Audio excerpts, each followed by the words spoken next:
parang may magic si Senior Edwin na hindi namin mapaliwanag. Kumbaga, isang utos niya lang, parang magagawa kaagad namin. Hindi man masasabing masaya, pero masaya na rin in a way kasi kasama niya yung tatay niya, na isa ring napakabait na tao. Yung kapatid ko, na kaibigan niya, kasama niya na rin. Tsaka ang importante, at peace ka, Edwin. We love you so much. Kaibigan ko yan na pag humingi ako ng tulong sa kanya, never siyang tumatanggi. Ino-offer niya yung bahay nila, ino-offer niya lahat yung facilities ng kung ano meron siya para lang maging successful yung batch namin sa lahat ng activities namin. Hindi pa nagsisingin sa akin. Parang hindi ko pa natatanggap na wala na siya. Parang kahit ngayon na tinitingnan ko siya, ang mukha niya masaya. Parang nakangiti siya. So talagang yung sinulat niya dun sa papel na sinabi niya kay Thea na I'm at peace now, sabi niya. Kaya parang nakasmile siya. Ganun yung mukha niya. Talagang maaliwalas. 5 araw, mula nung siya'y nagkasakit hanggang siya'y mamatay, 5 araw lang. Ang kagandahan lang nito, hindi na siya naghirap. At ang pinakamaganda dito, hindi siya naghirap ng matagal. At kaya ngayon, naniniwala kami, dahil sa turo sa atin ng Panginoon Diyos, na pag naniwala ka kay Kristo na siya ang tagapagligtas mo, siguradong ligtas ka. Sigurado kang mapupunta sa langit. Kaya naniniwala kami ngayon, na si Edwin ay nasa langit na. At dahil naniniwala kaming siya'y ligtas na. Sobrang lungkot ko sa 4 kong anak. Iniwan niya ako. Sobrang lungkot ko. Pero, nakita kong paghihirap niya na siya may sakit. No-offer ko na siya kay Lord. Salamat po, Lord. Kinuha mo na siya para hindi na siya lalo mahirapan pa. I just want to say thank you so much, Pa. Yun lang, it's hard to imagine every day na you're just a memory. Don't worry, alagaan ko sila as much as I can. At you've trained me long enough for this. I guess yung mga unspoken words na masasabi ko ngayon, alam mo na siguro din yun. And Pa, I love you so much. Don't worry, we're going to be safe. We're going to be at peace. Farewell, Pa. You may rest now.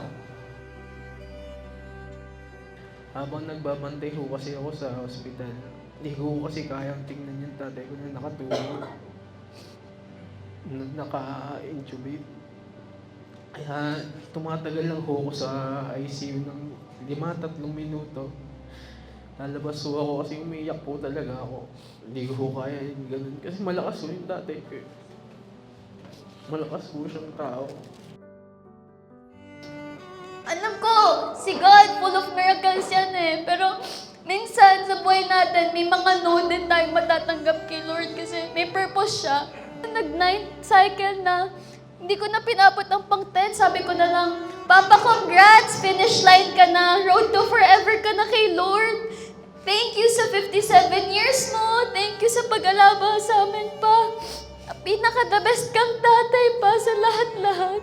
And doon, nasigaw ko lahat. Kaya feeling ko, yung lahat ng grief ko, suffering, pain na nararamdaman ko supposedly right now, feeling ko natapos na because during that moment, nalabas ko lahat. And maybe for a reason then, because I needed to be strong for my siblings and mom as well. And to also support my kuya who is now the head of the family.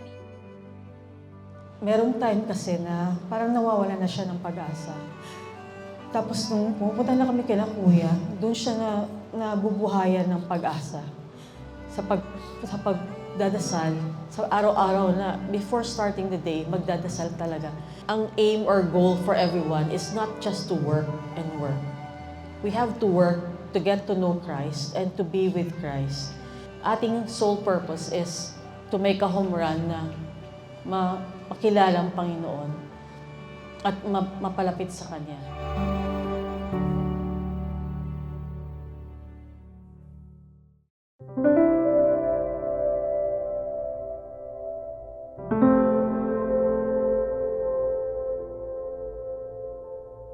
Salamat, Papa, for all the wonderful years that you've given and spent time with us.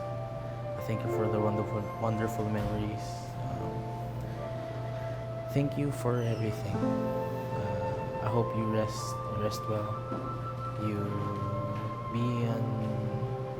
You are an inspiration to many. I hope you enjoy and watch us and guide us every day. Salamat. Paalam pa.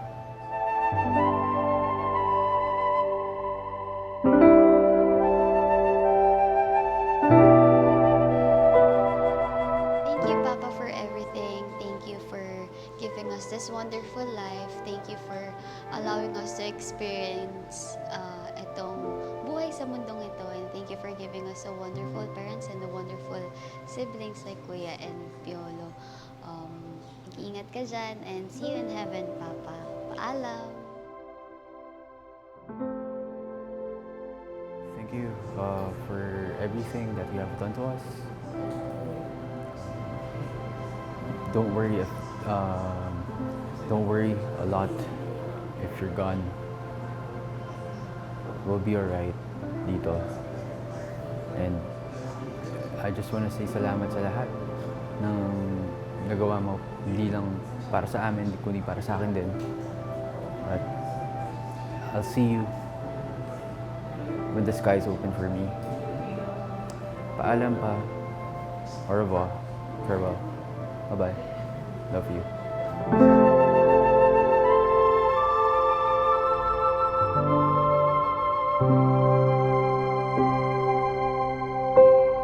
Thank you for all the 30 years being together. And though we have our ups and downs, there's no perfect marriage anyway. But you gave us the best that we can. It was the best of life that I had with you. Thank you for raising up your kids so well. Thank you for all those years. We love you so much. I've seen and heard your living testament as you live in this world, and this is not goodbye, but till we meet again. I love you, Papa. I love you, sweetheart.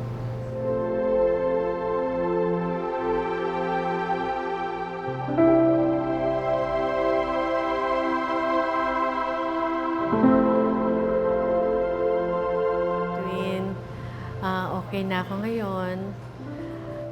At least masaya na ako. Alam ko kasama mo na si Lord. At at peace ka na rin. Tama yung mga sinabi mo sa amin. So alam namin na mapayapa ka na. Tsaka masaya ka na, no more pains. Wala ka ng paghihirap. Kaya nakita namin yon at masaya ka naman. Pati nga yung mukha mo nakangiti ka habang nakahimlay ka kanina. Nakangiti ka. So, yun, mariretain ko yun sa alaala ko. Edwin, alam mo, mamimiss kita. Alam mo, ikaw ang kapatid kong napakabait at maging masunurin ka dahil ako yung nakakatanda mong kapatid. Palagi mo ako sinusunod. Okay? Kaya mamimiss kita, definitely. But I'm now happy that you are now with the Lord. Because I believe, sabi nga ng Panginoon, na pag ikaw ay sumasampalataya sa Kanya, mananatili ka sa piling niya. That's why I believe so. Dahil alam kong nananampalataya ka sa Panginoon, you are now with Him and you are now resting on His side.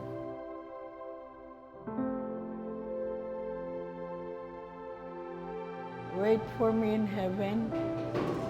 In 2 to 3 years' time, magkakasama na tayo. Kasama na natin si Daddy. Huwag mong kalilimutan. Habang ako'y nabubuhay, alalahanin ko yung pagmamahal na ibinibigay mo sa akin, yung pag-aalaga mo sa akin, Yung pagdadala mo sa akin sa heart center pag inaatake ako, lagi mo ako inaalagaan. Anak, mahal na mahal kita. Hindi kita malilimutan habang ako ay nabubuhay. Wait for me in heaven. In 2 to 3 years time, makakasama na natin si Daddy. Salamat sa iyo. Thank you for everything that you did for us, for the Kita Kids, for the help that you gave me when I ran for office in 2010. Thank you for helping me for feeding my constituents.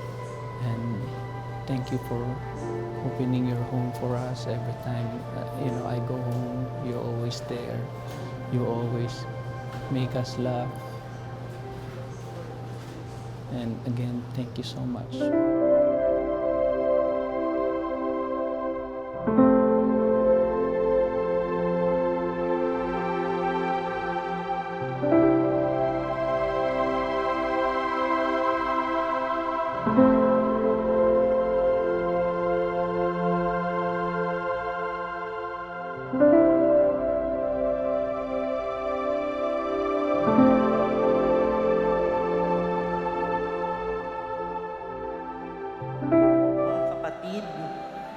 Ngayong pong hapon, tayo po ay nagkakatipon, hindi lamang upang ipagdiwang ang buhay ng ating mga minamahal na namayapa na si Juby at si Edwin.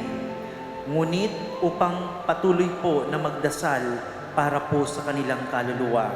Tayo po ay nagtitipon upang magbigay galang sa Diyos na nagbigay po sa atin ng buhay at nagbigay sa atin ng pag-asa sa kabila po ng kamatayan. Kaya nga po kung ating pong titignan sa Biblia ay nagsasabi na ang buhay ay parang isang alon na dumadaan lamang. Ngunit sa kabila ng maikling panahon na ating pong ginugugol dito sa lupa, ang bawat isa po sa atin ay may kakayahang mag-iwan ng malalim na bakas sa buhay ng iba.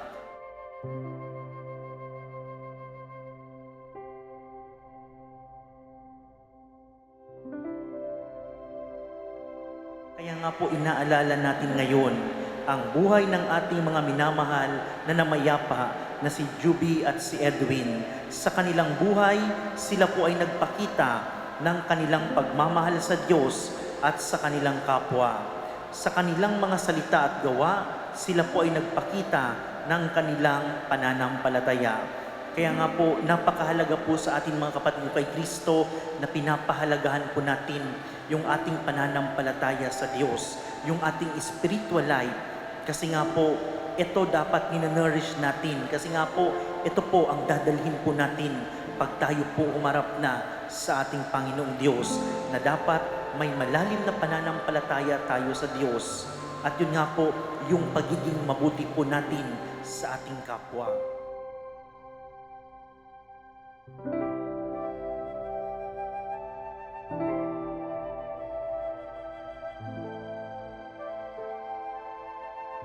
Sa ating pong pagdadalamhati, tayo po ay nagtitiwala sa Diyos na Siya po ang magbibigay ng kapayapaan at kaginhawaan sa ating mga puso. Tayo rin po mga kapatid ko kay Kristo ay nagtitiwala na ang ating minamahal na mga namayapa na sina Juby at Edwin ay nasa isang mas mabuting lugar ngayon kasama po ang ating Panginoon. Sa huling sandali po ng ating buhay, tandaan po natin naway maging handa po tayong harapin ang ating Panginoon ng may malinis na puso, malasakit at konsensya para po sa ating kapwa. Hello pa, ito yung huling habilin mo kasi nung Lunes, ang sabi mo sa akin, Nak, gusto ko pag namatay ako, gusto ko may ganito. Gusto talaga niya yung magpa-food park. Sabi ko, bakit food park? Sabi niya, gusto ko yan, huwag yung pakialaman. Gusto ko talaga hanggang huling sandali, napakain niya yung mga tao sa barangay namin. Kasi Hanggang sa huling sandali, gusto niya mag-serve sa mga tao. Ayan, gusto mo magpasaya yung mga tao. Hanggang dulo, salamat pa. Natupad na natin yung pangarap mo na magkaroon ng food park, saka natupad yung mga wish mo. Thank you pa. I love you.